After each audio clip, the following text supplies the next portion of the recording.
یعنی شام زیادہ ہو گئی ہے، اندھیرا چھا گیا، وہ جو برائٹ گرین کلر کا جو گارڈن تھا، جو زمین تھی سرسبز، وہ اب ڈارک گرین ہو گئی ہے، اندھیرا چھا گیا۔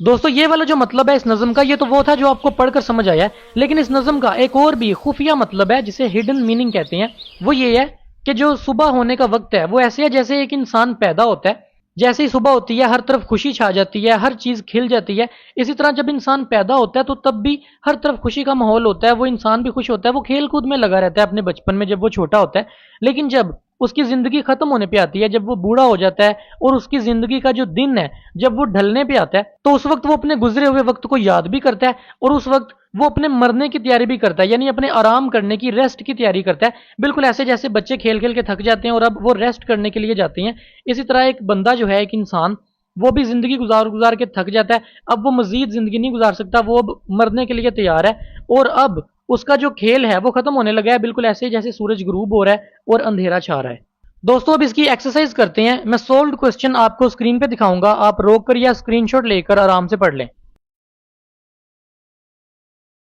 سوال نمبر 1 میں پوچھا گیا ہے کہ جو سرسبز میدان ہے جہاں سے گونجتی ہوئی آوازیں آ رہی ہیں، وہاں پر کون سی سرگرمیاں جاری ہیں؟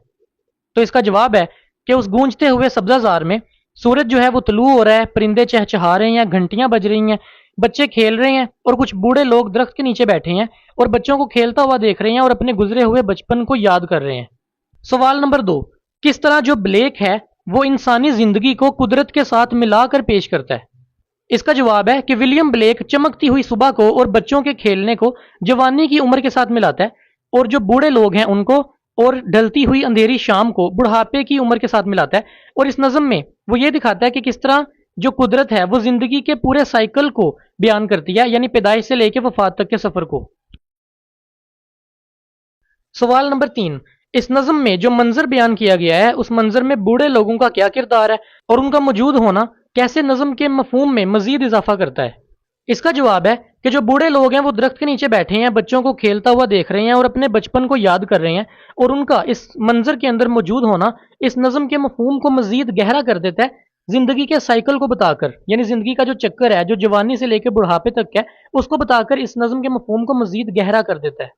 سوال نمبر 4، جیسے جیسے نظم آگے بڑھتی ہے تو اس میں جو بدلاؤ آتا ہے، جیسا کہ شروع میں پرجوش سرگرمیاں چل رہی تھیں اور اس کے بعد ایک دم خاموشی آ جاتی ہے، اس بدلاؤ کی کیا اہمیت ہے؟ اس کا جواب ہے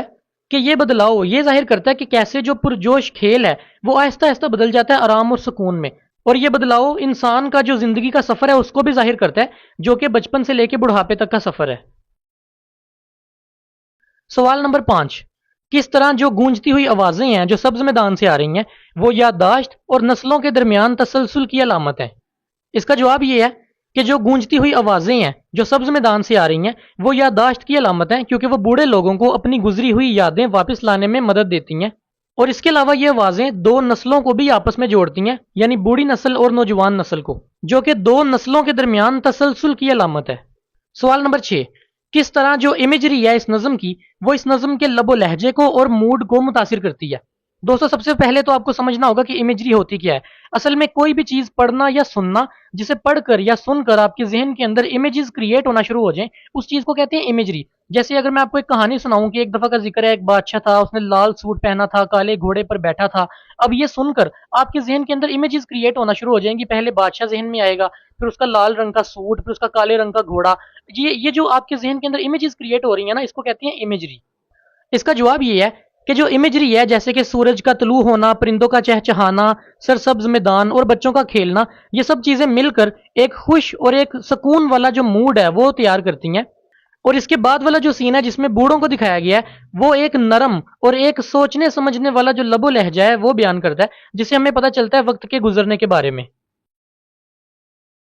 سوال نمبر 7، یہ نظم کس انداز سے معصومیت اور وقت کے گزرنے کی تھیمز کو ظاہر کرتی ہے؟ دوستو تھیم کہتے ہیں مرکزی خیال کو۔ اس کا جواب ہے کہ اس نظم میں بچوں کا کھیلنا جو ہے وہ معصومیت کو ظاہر کرتا ہے، اور جو بوڑھے لوگ ہیں وہ یہ ظاہر کرتے ہیں کہ کیسے وقت گزرتا ہے اور لوگ بوڑھے ہو جاتے ہیں، اور اس کے علاوہ یہ نظم جو ہے یہ جوانی سے بڑھاپے تک کا سفر کرتی ہے۔